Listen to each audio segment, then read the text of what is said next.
Kapag na-overcome mo ito guys, magkakaroon ng progress. Kasi nakikita natin na maraming sumusuporta sa inyo, mga kapiksi. Kahit anong pang maging desisyon nyo, especially your family. Your family yung unang makakaintindi sa inyo, no? Yung family nyo yung unang parang magbibigay sa inyo ng helping hand, kung ano man yung tulong nyo, mga kapiksi, kung ano man yung suporta na kailangan nyo. Pamilya nyo yung unang susuporta sa inyo, mga kapiksi. So, yeah.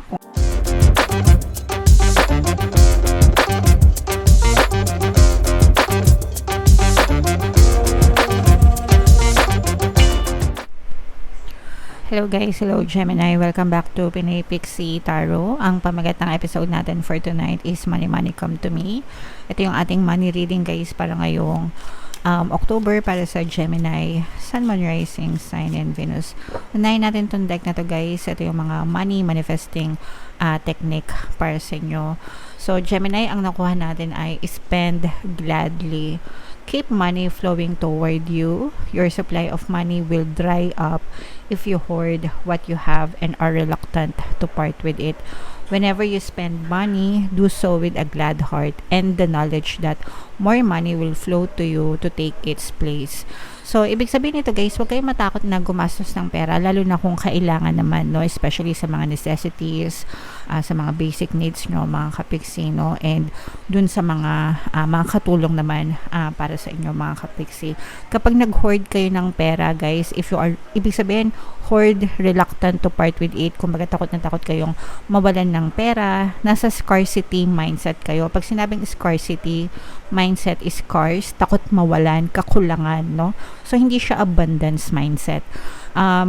Kung gusto natin na maging maganda yung flow ng pera sa atin, maging maganda yung daloy ng pera sa atin, kailangan ang mindset natin is nasa abundance mindset, no? Ibig sabihin, hindi kayo takot na mawalan ng pera because you know na babalik at babalik sa'yo yung pera.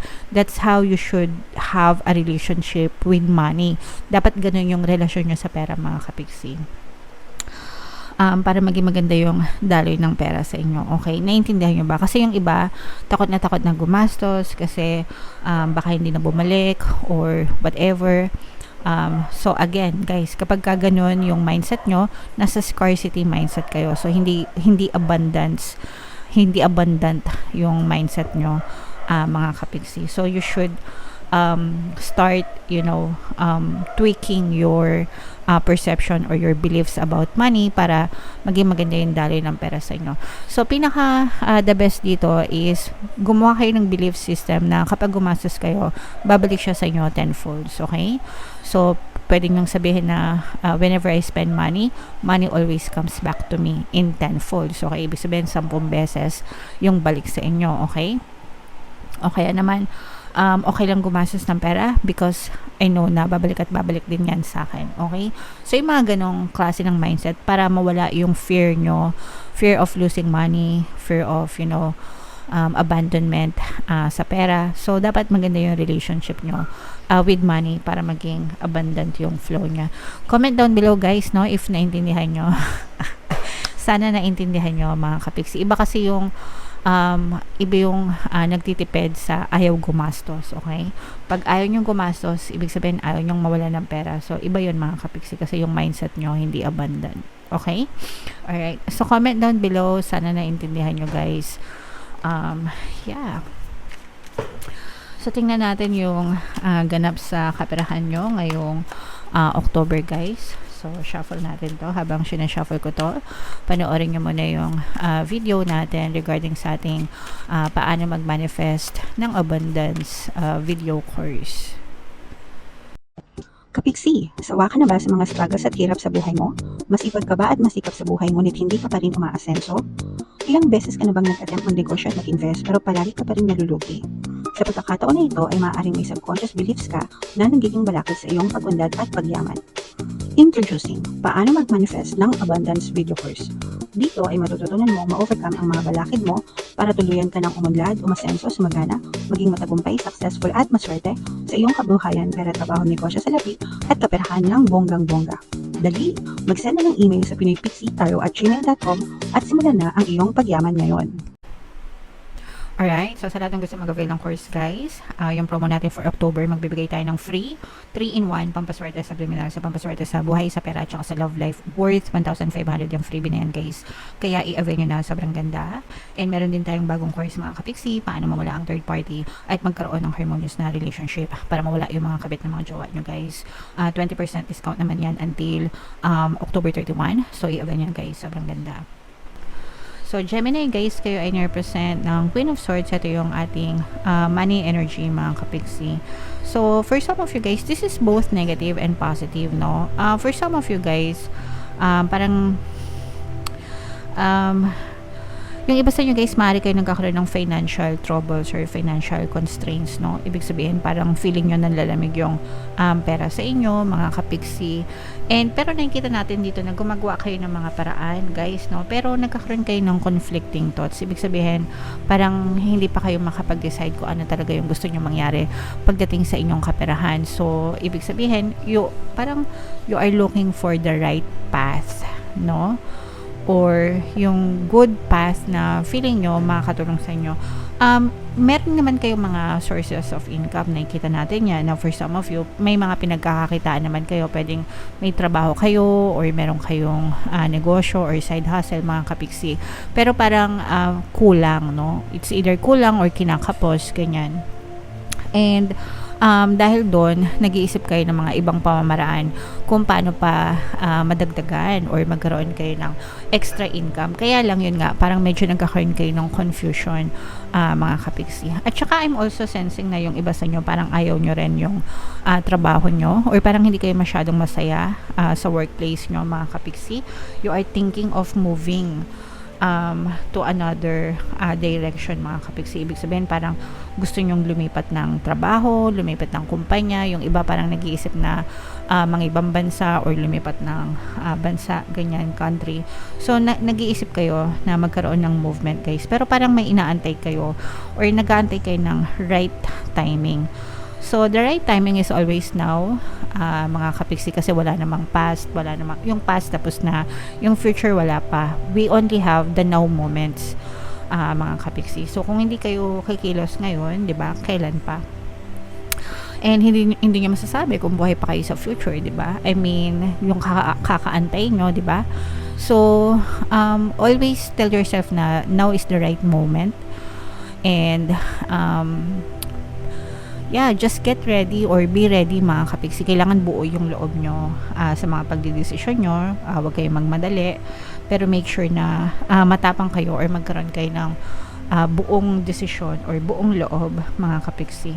Nakikita, yung iba sa inyo guys, parang ginagawa nyo ito para sa pamilya nyo or gusto nyo gawin ito, mga sakripisyo na ito para sa pamilya nyo, para mabigyan ng magandang buhay yung pamilya nyo, mga kapiksi. So, okay lang yan kasi inspiration talaga natin yan. Para sa kanila tayo bumabangon, guys. So, what else? Ito, guys, parang feeling ko, no, pinapakitaan na kayo ng mga signs, no? Especially kung nagdadasal kayo. Pinapakitaan na kayo ng mga signs ni universe, pero hindi pa kayo kumikilos. So, it's very important na pag nagdadasal kayo, mga kapiksi, make sure na you know when to take action. Kasi, the moment might just pass you by, no? Ibig sabihin, baka mawala lang yung opportunity na yan, nagdasal pa kayo, tapos pinalampas nyo lang. Sayang naman, mga kapiksi. So, again, guys, make sure na pag nagdadasal kayo, no, kailangan marunong kayong umaksyon, you know when to take action. Kasi, yung iba sa inyo, guys, may takot, no? May takot kayo, may mga daga sa dibdib. Kaya nagkakaroon kayo ng confusion, guys, nagkakaroon kayo ng conflicting thoughts dahil dito sa mga takot na to. And ito rin yung dahilan kung bakit nai-stuck kayo. So, yung iba, pwedeng takot kayo lumabas ng comfort zone. Gusto nyo, no? Pero takot yung iba sa inyo. Although, hindi naman lahat, mga kapiksi, pero nandun yung takot dun sa iba sa inyo. So, again, guys, kayo lang din yung makakatulong sa sarili nyo, no? And when it comes to fear, guys, kailangan nyo talagang i-overcome yan.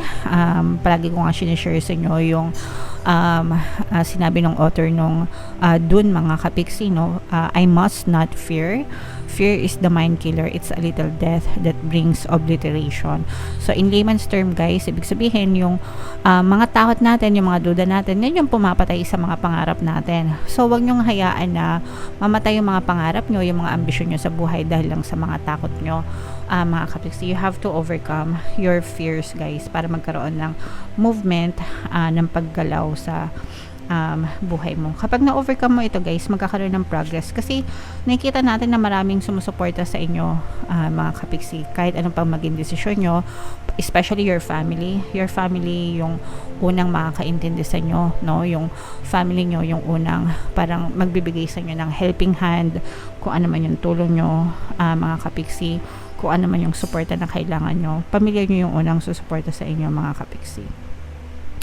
So, kung ano man yung mapagdesisyonan nyo, kaya nga sabi ko sa inyo, dapat buo yung loob nyo, guys. Kasi kung isip lang kayo ng isip, tapos hindi naman kayo ma-action, wala din kayong makikitang resulta, mga kapiksi. Okay? So, again guys, your prayers are being answered, pero kailangan marunong kayong mag-take ng action kasi ang kaibahan ng mga taong nagtatagumpay sa mga taong nakakaalam is nasa pagkilos, mga kapiksi. Kung hindi kayo kikilos, wala din, nga din guys. Okay, sayang lang yung pinagdadasal nyo mga kapiksi. And of course, kailangan yung sabayan ng positibong mental diet para lumakas yung loob nyo guys, no? Pwede kayo makinig ng ating self-love subliminal guys, kasi dun sa self-love subliminal natin, nandun yung pamboost ng self-confidence para mawala yung mga takot nyo, mawala yung mga daga sa dibdib nyo, and you feel confident and you feel secure about yourself. Makakatulong yan para sa pagdidesisyon nyo, para magkaroon kayo ng lakas ng loob, mga kapiksi. Okay? Alright. So, comment down below guys if feeling nyo nakaresonate kayo. I-comment nyo sa baba, I must not fear. Hindi ako matatakot from now on. Matapang ako from now on. Buo na ang loob ko. Ganyan. Okay? And para ma-encourage kayo guys. And ito guys, i-mind nyo to guys. Itong mga answered prayers, supporting family. Yan. Kasi yan yung nakikita natin na very nice energy nyo. Talagang sinasagot yung mga dasal nyo pero parang hindi nyo pinapansin or binibigyan na kayo ng sign pero parang dinededma nyo guys. So sayang naman mga kapiksi. Okay? So comment down below Gemini if feeling nyo nakaresonate sa inyo ito. Ito yung ating 2025 kapalaran. Panoorin nyo na guys. And ito naman yung ating success stories ng paano mag-manifest ng abundance video course. Click here to subscribe guys. And ito yung ating mga pampaswerte subliminals. Pakinggan nyo para makatulong sa inyo. Thank you for liking, sharing, and subscribing. And see you again next time. I love you all guys. Have a nice day. Bye-bye.